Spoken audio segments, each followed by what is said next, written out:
pour être sur la ligne Grand Courrier, il faudrait pourtant, tout le monde peut atterrir ici. Oui, tout le monde peut atterrir. Donc il faut que les gens viennent spécialement ici. Oui. C'est ça. Et pour ça, il faudrait développer le low cost. Voilà, développer le low cost.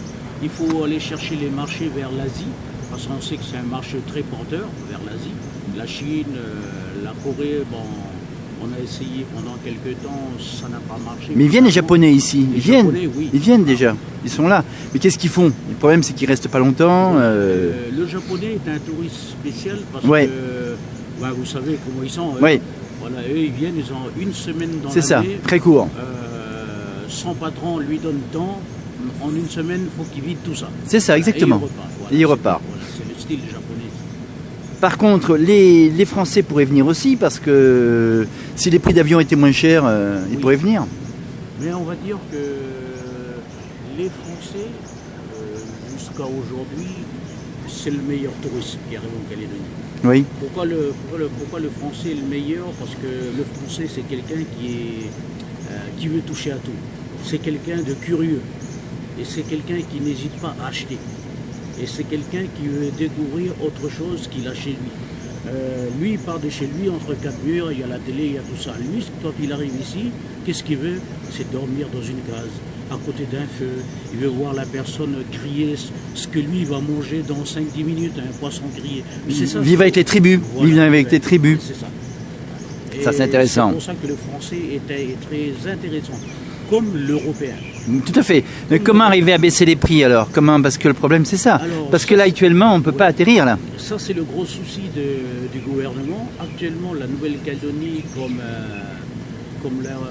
l'aéroport de Tontouta, comme celui de Narita, et 1, 2, 3 autres, ce sont les aéroports les plus chers au monde. Les plus chers au monde. Carrément. Carrément. Au niveau de la taxe, au niveau de taxe aéroport. Voilà. D'accord. Et c'est pour cette raison que beaucoup de compagnies sont passées ici il y a quelques temps de ça. Oui, c'est vrai. Oui, j'ai entendu parler. La Paname à l'époque, il y a eu beaucoup sont passés, mais ils n'ont pas tenu plus d'un an. Parce que ça coûtait trop cher. Alors, qui pourrait diminuer? C'est la CCI qui dirige. C'est la CCI, on est d'accord? La CCI, le gouvernement, il faut qu'ils se mettent autour d'une table pour réfléchir comment faire venir les touristes, quoi. Voilà, c'est tout. Mais il y a un spécialiste du tourisme au gouvernement. Je crois qu'il y a un monsieur qui s'appelle, je ne sais pas, on m'en a parlé, qui est assez bien branché tourisme, paraît-il, non? Moi, je ne le connais pas. S'il est là, s'il est très bien branché tourisme, c'est bien. Mais il faut qu'il s'entoure des gens qui sont très branchés tourisme, pas lui tout seul. Voilà. Oui, parce qu'il y a une capacité hôtelière qui est importante, seulement les hôtels sont vides. Pourquoi? Pourquoi ils sont vides? Voilà. Parce que déjà, la destination est chère. Les hôtels sont chers aussi. Et ce qu'on voudrait développer, c'est faire venir les compagnies low cost. Il faudra que la compagnie locale revoie ses tarifs, c'est tout ça, quoi. C'est tout ça. Oui. Et ce qu'ils n'ont pas compris depuis toujours jusqu'à aujourd'hui, c'est que baisser les tarifs, les gens arrivent. C'est ça qu'il y a. De combien faudrait baisser en pourcentage d'après vous? À l'heure actuelle, en pourcentage. Quand on voit un billet nommé à Sydney en haute saison, s'il a 90 000 francs Pacifique, il faut le faire à 65 000 70 000 francs. Voilà. D'accord. Et là, c'est prêt à marcher. Oui, et par rapport à la métropole, par rapport à Paris?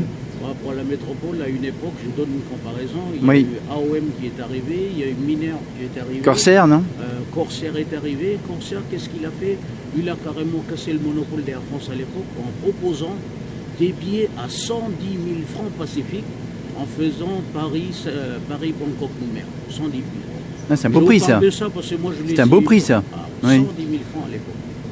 Ils ont fait faillite? Et on va dire, ils ont fait faillite, oui et non. Parce que, bon, quelque part, il y a quelqu'un qui a mis les bâtons dans les roues, c'est tout. Mais on sait qui c'est. C'est qui? Le gouvernement. Par exemple? Oui. C'est qui? Arcala? Arcala? C'est le gouvernement. Donc, actuellement, Germain. Voilà. C'est pas l'ancien. C'est pas l'ancien gouvernement? Aujourd'hui, non, pas Germain aujourd'hui, mais ceux qui ont présidé les gouvernements de l'époque. De l'époque? En quelle année c'était ça? En quelle année? Dans les années 90. 90, d'accord. C'était qui? C'est facile à trouver, d'accord. Et eux, ils ont fait ça parce que, évidemment, ils voulaient garder le monopole d'Aircalin, tout simplement. Et comme ça marche bien, en domestique, c'est pareil, ça marche. En domestique, ça marche très bien.